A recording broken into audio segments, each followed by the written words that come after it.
أنفسنا وسيئات أعمالنا من يهده الله فلا مضل له ومن يضلله فلا هادي له أشهد أن لا إله إلا الله وحده لا شريك له وأشهد أن محمدا عبده ورسوله اللهم صل وسلم على نبينا محمد وعلى آله وصحابته ومن تبعهم بإحسان إلى يوم الدين أما بعد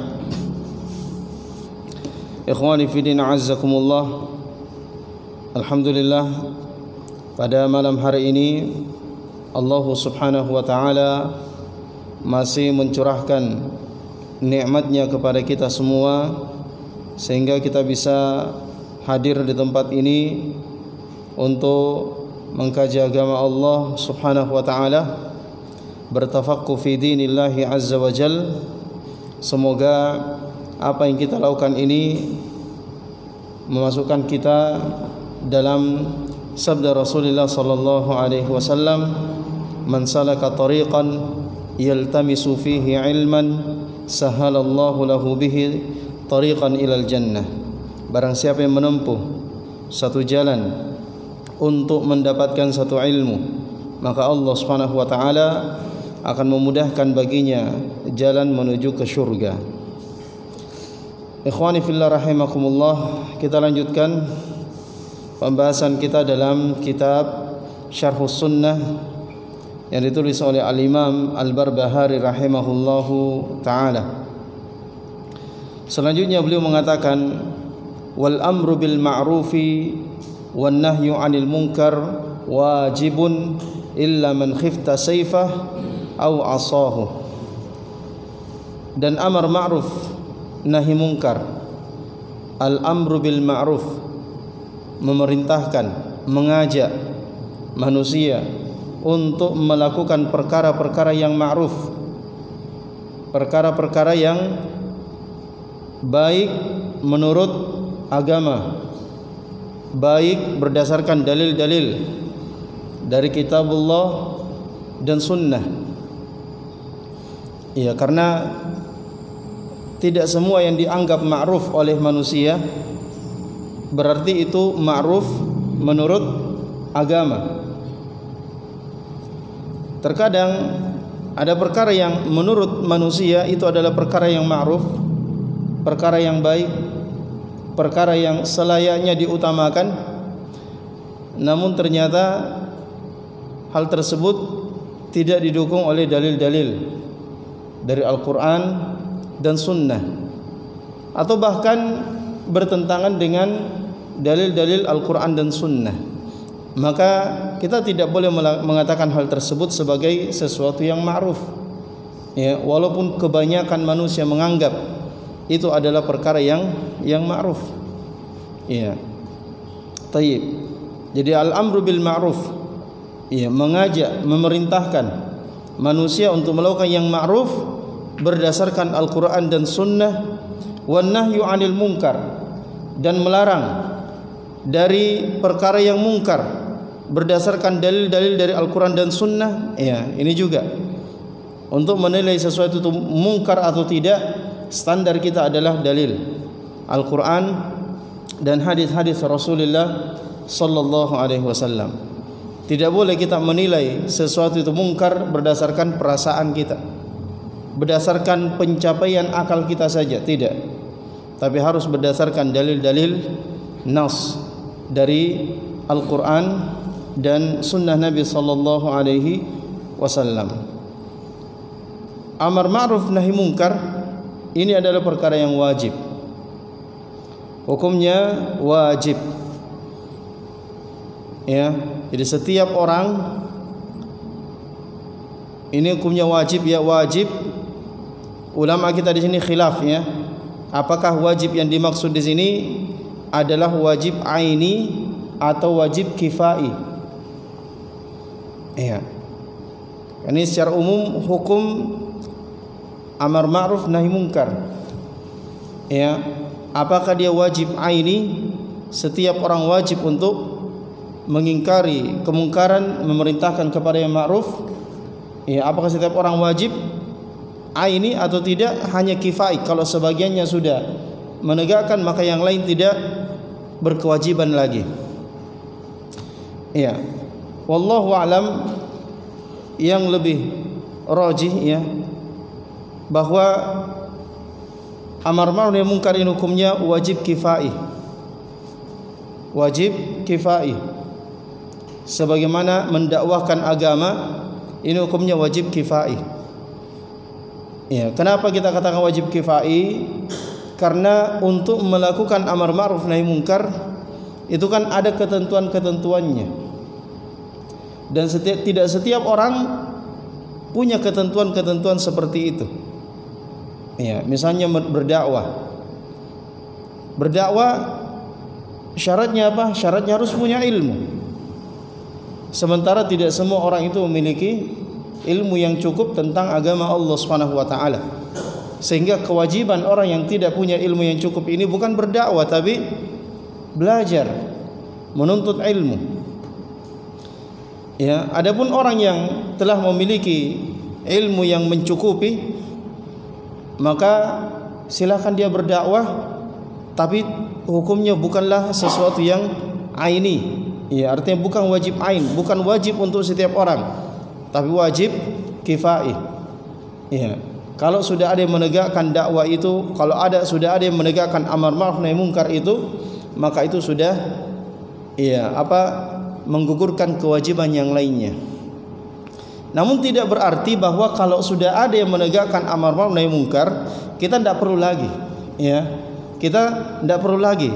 Ya, kita katakan tidak wajib, bukan berarti tidak boleh. Karena amar ma'ruf nahi munkar ini setiap orang itu selayaknya berlomba-lomba untuk melakukannya.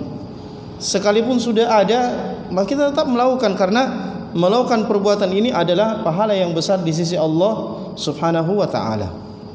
Ya. Dan semakin banyak orang yang mengajak kepada yang ma'ruf, maka insya Allah itu akan semakin baik.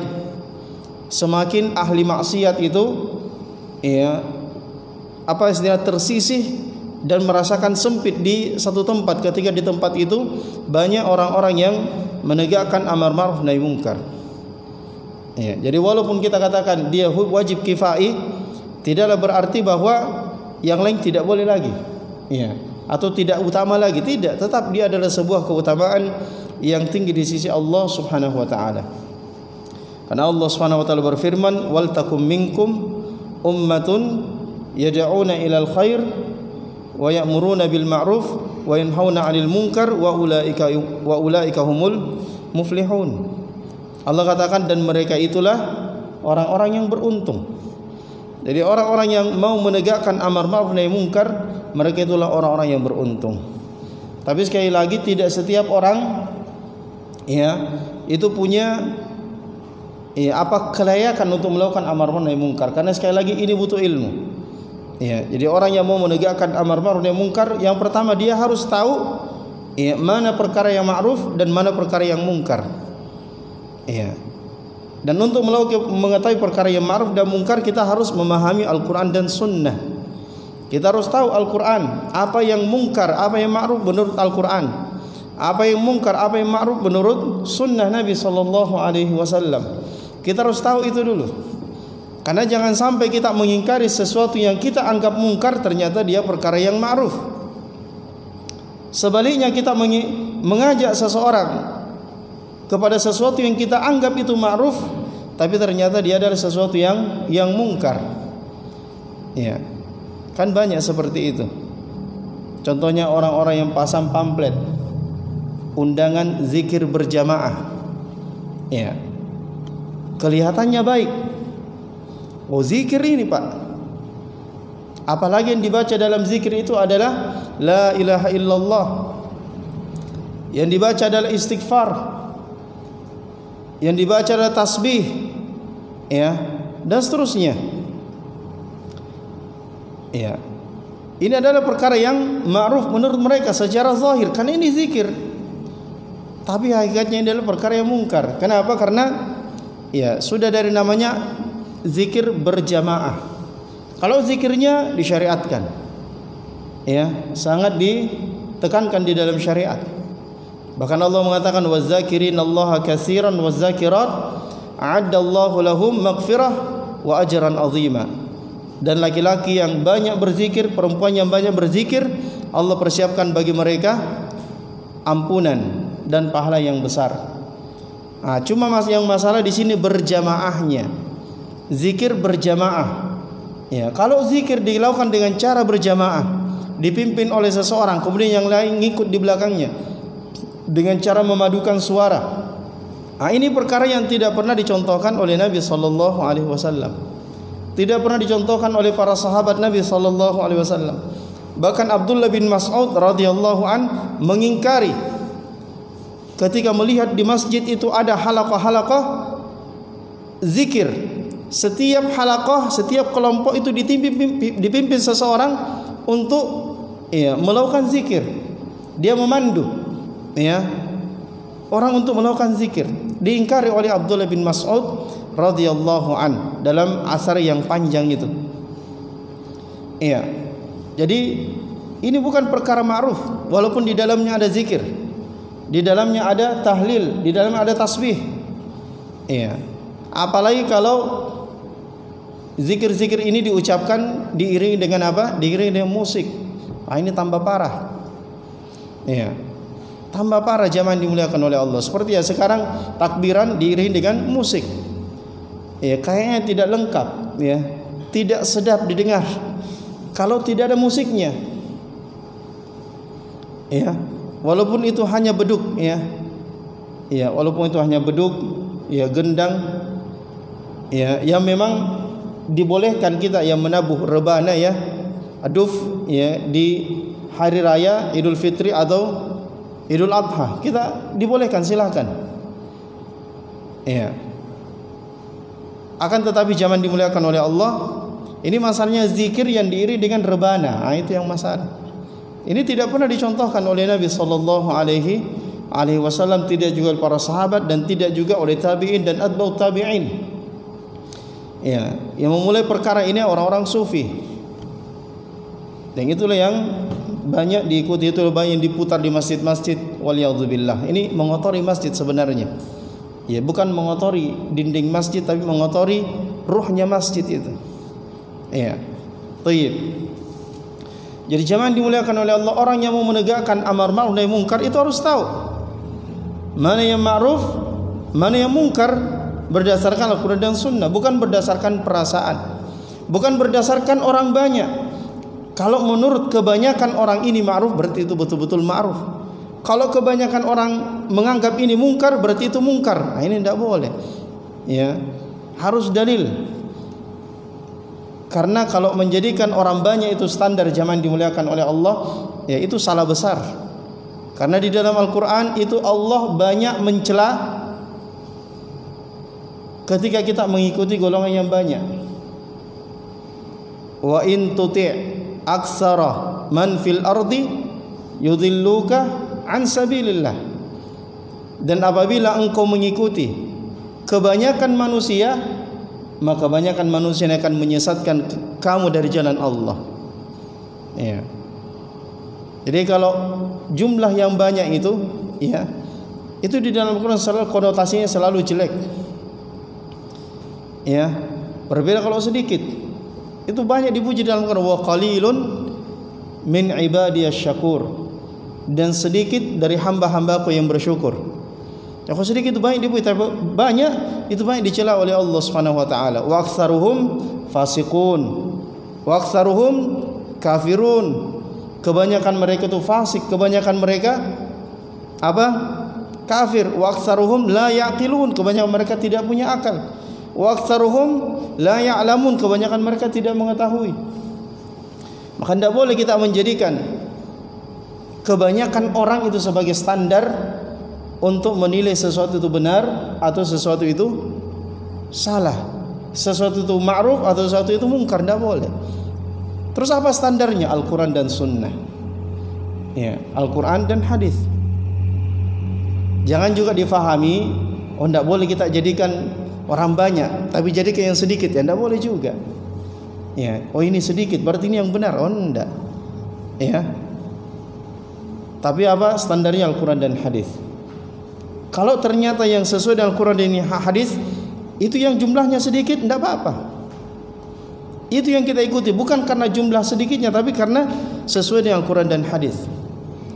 Kalau seandainya yang sesuai dengan Al-Quran dan hadis itu yang banyak pengikutnya, kita ikuti bukan karena banyak, tapi karena Al-Quran ya sesuai dengan Al-Quran dan hadis. Ya, ini yang harus menjadi ya prinsip kita di dalam beragama jamaah yang dimuliakan oleh Allah. Jadi syarat orang yang mau menegakkan amar ma'ruf nahi munkar, dia harus punya pengetahuan ya tentang yang ma'ruf dan yang munkar berdasarkan ya dalil-dalil dari Al-Quran dan hadis Nabi sallallahu alaihi wasallam. Ya.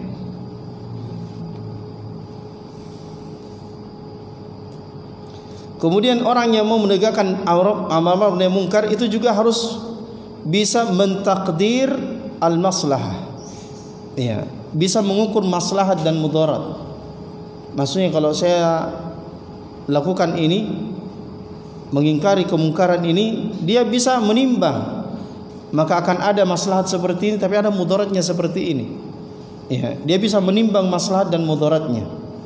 Sehingga ketika mudarat ya itu lebih besar dari maslahatnya, maka dia menahan diri dari melakukan ingkar mungkar.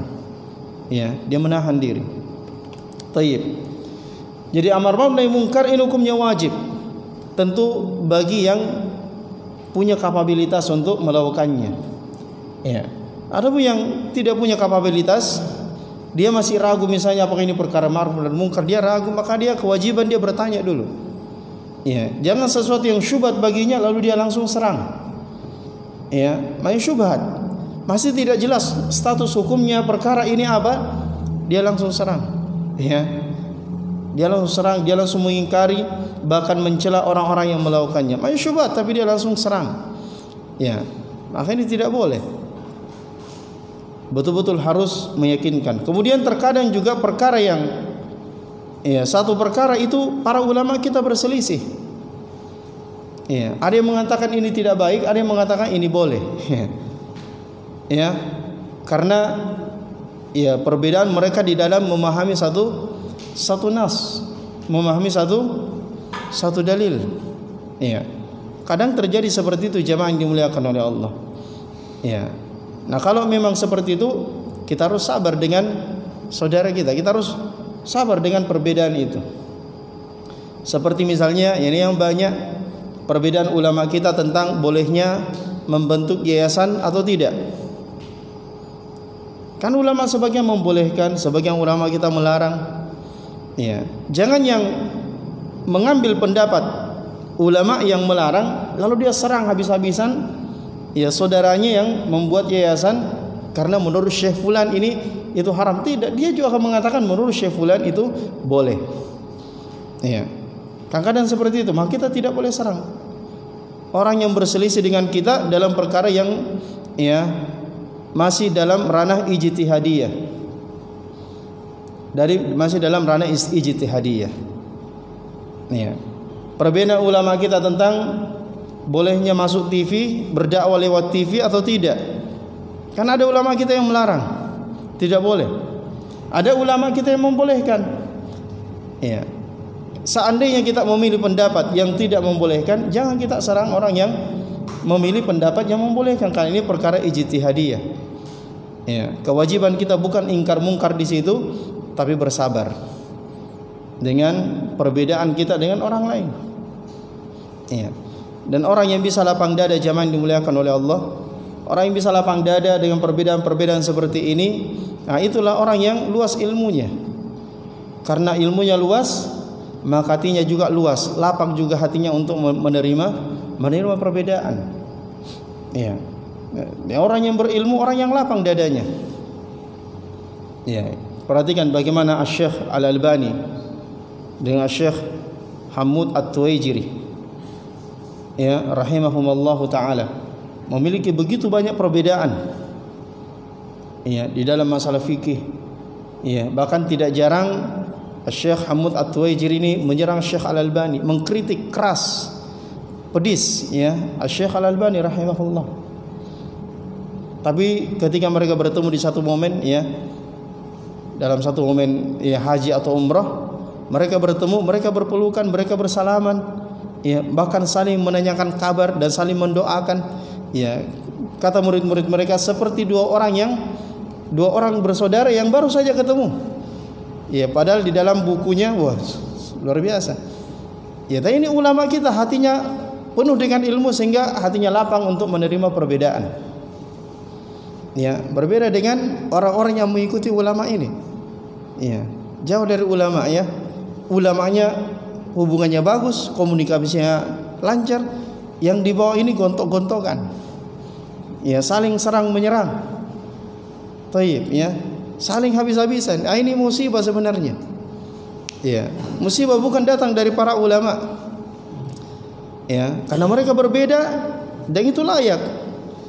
Karena mereka berbeda di dalam memandang dalil, melihat maslahat, menimbang mudarat, itu kadang berbeda. Sehingga berbeda, tapi mereka berbeda tidak saling mencela. Ya, tidak saling mencela, tapi yang masalah murid-murid yang dibawa, ini yang saling gontok-gontokan anak-anaknya ini. Ya. Maka itu kita hindari jamaah yang dimuliakan oleh Allah. Tayyib. Jadi kalau masalah yang ranahnya ijtihadiyah itu tidak boleh kita ingkari. Karena kaidah mengatakan la ingkara fi masaili al-ijtihad, al-ijtihadiyah. Tidak ada pengingkaran di dalam masalah ijtihadiyah. Kalau Anda mau dialog, diskusi, silahkan. Ya, kita mau diskusi misalnya, silahkan untuk mencari kebenaran. Maka tafadhol. Ya, yang penting tujuannya baik. Tujuannya ya untuk mencari kebenaran.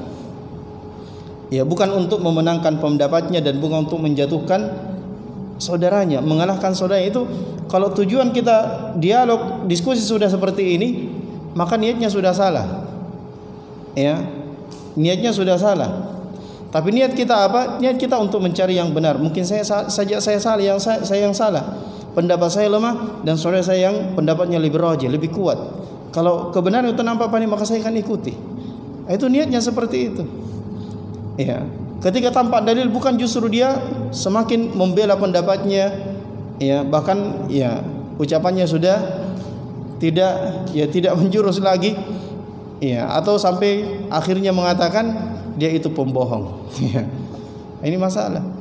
Karena sudah tidak punya dalil lagi, akhirnya dia mengatakan, oh dia itu pendusta, dia itu pembohong.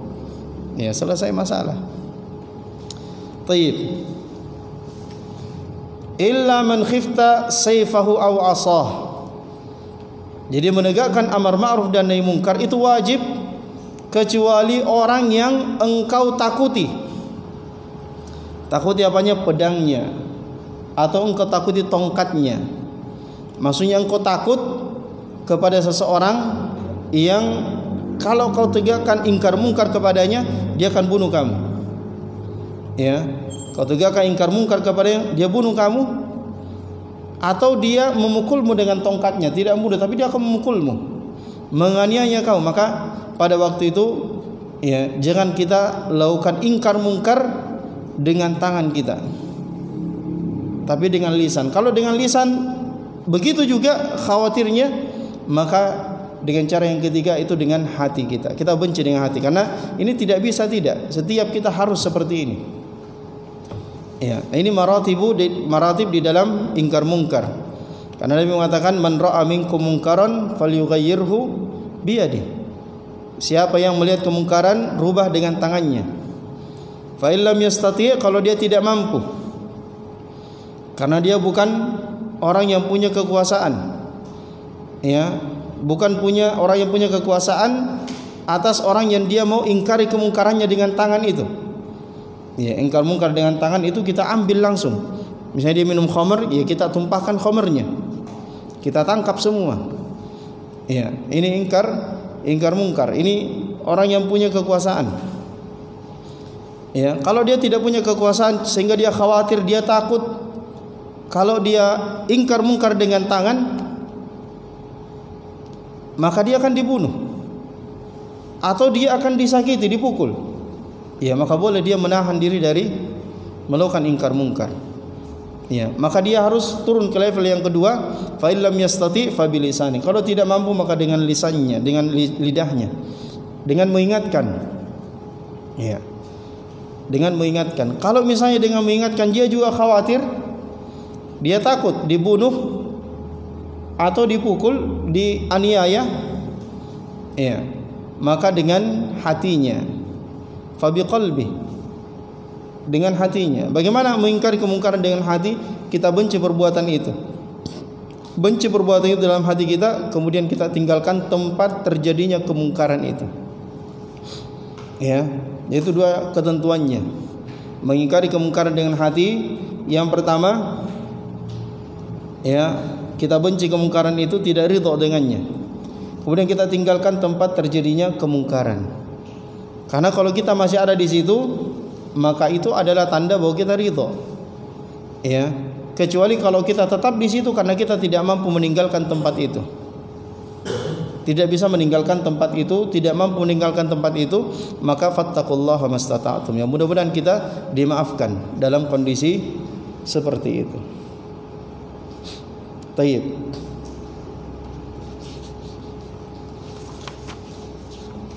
Kemudian beliau mengatakan rahimahullah, wa taslimu ala ibadillahi ajma'in, dan taslim, memberi salam, mengucapkan salam kepada hamba-hamba Allah seluruhnya.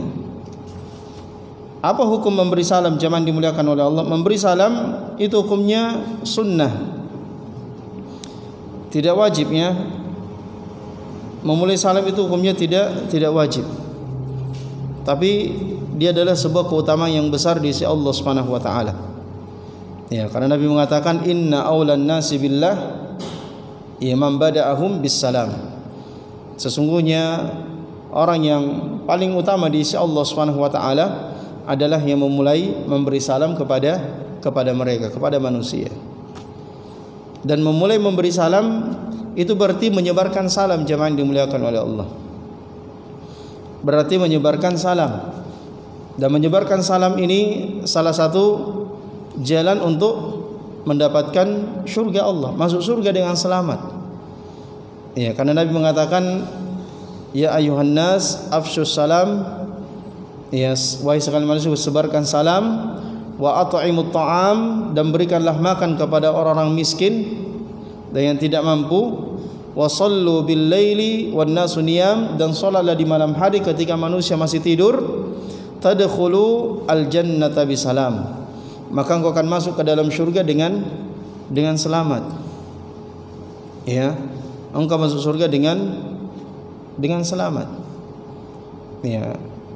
Dan Nabi juga mengatakan, la tudkhulul jannah hatta tu'minu, kalian tidak akan masuk surga sampai kalian beriman. Wala tu'minu hatta tahabbu, dan kalian tidak akan beriman sampai kalian saling cinta mencintai karena Allah. Awala adullukum ala syai', inginkah aku tunjukkan kepada kalian sesuatu? Idza fa'altumu tahabbatum, inginkah aku tunjukkan kepada kalian sesuatu yang apabila kalian melakukannya maka kalian akan saling mencintai karena Allah? Afsyus salam bainakum. Nabi mengatakan, sebarkanlah salam di antara kalian. Tayyib. Jadi memberi salam jamaah dimuliakan oleh Allah hukumnya sunnah. Menjawab salam, ini yang hukumnya wajib. Ini hukumnya wajib, ya, seperti yang dijelaskan oleh para ulama kita. Hukumnya wajib untuk membalas penghormatan salam yang diberikan oleh seorang. Ya, Allah berfirman, wa idza huyyitum bi tahiyyah fahayyu bi ahsana minha aw rudduha. Allah berfirman dalam surah An-Nisa, dan apabila kalian diberikan penghormatan dengan satu penghormatan, maka balaslah dengan yang lebih baik, ya, atau paling tidak dengan yang sama baiknya dengan itu. Ya. Jadi kita mesti menjawab salam. Ya. Menjawab salam orang yang memberikan salam kepada ini hukumnya wajib kata para ulama kita. Ya. Hukumnya wajib, ya, menurut para ulama kita. Walaupun wajibnya adalah wajib kifai. Wajibnya wajib kifai. Ya, misalnya kalau seseorang beri salam kepada banyak orang, maka tidak wajib semua itu menjawab. Tapi kalau sudah ada satu yang menjawab, maka itu sudah cukup. Tapi kalau semua menjawab, maka itu lebih baik. Ya, kalau semua menjawab, maka itu lebih baik. Tayyib. Jadi wat taslim, memberi salam ala ibadillahi ajma'in, kepada hamba-hamba Allah seluruhnya. Ya, jadi yang kita berikan salam ini kepada seluruh orang-orang beriman. Ya, jangan salam itu hanya kepada orang yang kita kenal saja. Ya, jangan memberi salam hanya kepada orang yang kita kenal. Ya, tapi termasuk yang kita tidak kenal, yang nampak padanya ya tanda-tanda Islam sebagai seorang muslim, seorang mukmin, kita berikan salam kepadanya. Ya, karena Nabi SAW pernah ditanya, ayyul islami khairun. Ya, Islam itu, apakah Islam yang terbaik? Yang bagian dari Islam, ya, bagian Islam yang baik, yang terbaik. Maka Nabi mengatakan, tut'imut ta'am, engkau memberi makan kepada orang yang tidak mampu, wa taqra'us salam ala man arafta wa man lam ta'rif, dan engkau memberi salam kepada orang yang engkau kenal dan orang yang tidak engkau kenal. Ya. Jadi jangan kita nanti mau beri salam kalau kita kenal. Kita harus beri salam kepada orang yang, bahkan kepada orang yang tidak kita kenal, yang kita temui, ya kita beri salam. Ya. Dan ini ya termasuk tanda-tanda kiamat zaman dimuliakan oleh Allah.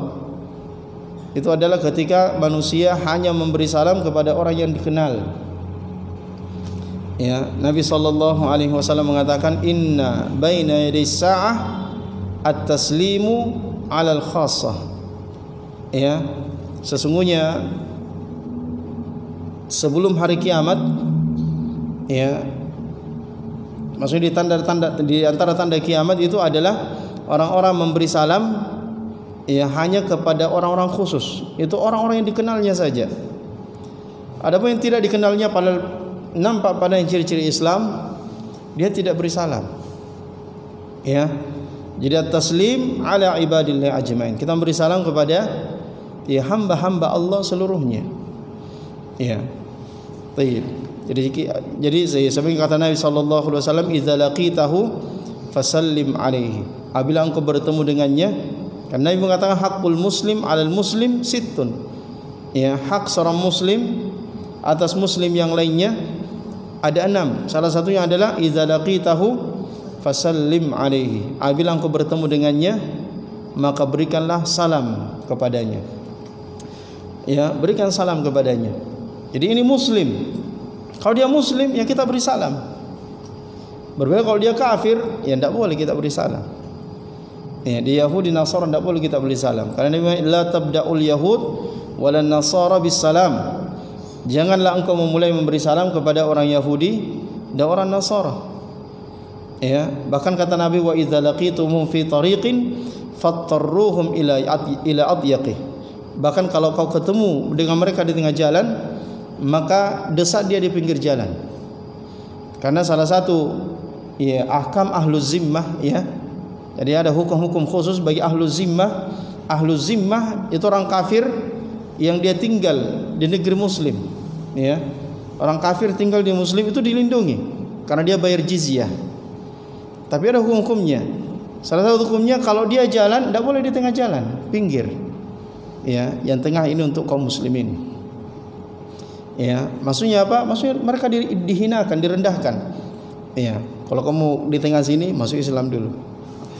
Kalau kamu tidak ditanya, ya, tapi ketika mereka dihinakan seperti itu, ya mudah-mudahan dia terdorong untuk masuk Islam. Ya, kalau masuk Islam tidak ada lagi pajak, ya. Nah, kamu akan mendapatkan hak sebagai seorang muslim. Ya, tidak lagi hina ya ketika dalam keadaan kufur kepada Allah Subhanahu wa taala. Ya, tapi sekarang ya ini tidak berlaku. Semua orang wajib bayar pajak. Semua kita wajib bayar pajak, ya. Pada dulu ya di negeri muslim orang kafir saja yang tinggal di situ itu saya yang bayar jizyah. Dia bayar pajak. Ya. Kaum muslim tidak bayar pajak. Ya, baik. Jadi kepada ibadah seluruh hamba-hamba Allah Subhanahu wa taala, ya, kita beri salam. Kalau kita ketemu kita beri salam. Ya. Ya kecuali misalnya dia sedang ceramah seperti ini. Ya, kalau orang ceramah tidak bisa kita beri salam. Atau sedang khutbah, ya tidak boleh kita beri salam. Ya, assalamualaikum Ustaz. Ya, tidak boleh. Atau dia sedang membaca Al-Quran, ya tidak perlu beri salam kepadanya. Ya, atau dia sedang ngobrol dengan orang lain, lagi serius ngobrolnya, ya kita beri salam, ya tidak perlu. Karena kalau kita beri salam jangan sampai dia lupa, ya. Dia jawab waalaikumsalam, dia lupa apa tadi itu. Akhirnya dia lupa. Ya, jadi ada juga momen-momen tertentu, ya kita tidak selayaknya untuk memberi salam, ya. Tidak saya untuk memberi salam, ya. Jadi perlu juga melihat momen-momen seperti itu. Ya jangan beri salam. Atau orang yang sedang di dalam WC, ya. Siapa di dalam? Ya. Oh si fulan, ya, atau ustaz. Oh assalamualaikum ustaz, ya, padahal sedang jongkok, ya. Taib, jadi tidak boleh diberi salam. Taib. Kalau orang yang sholat boleh tidak beri salam. Orang yang sholat, ya. Kalau sholat sunnah boleh diberi salam, ya. Orang yang sholat boleh diberi salam, ya. Dan menjawab salamnya itu dengan syarat. Dengan syarat, yaitu dengan misalnya kita sholat, ya ada yang beri salam, ya kita angkat tangan kita, ya seperti ini, ya. Ya kita jawab salam itu seperti itu.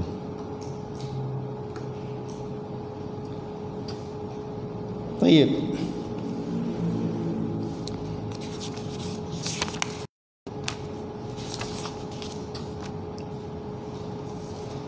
Masuk waktu ya?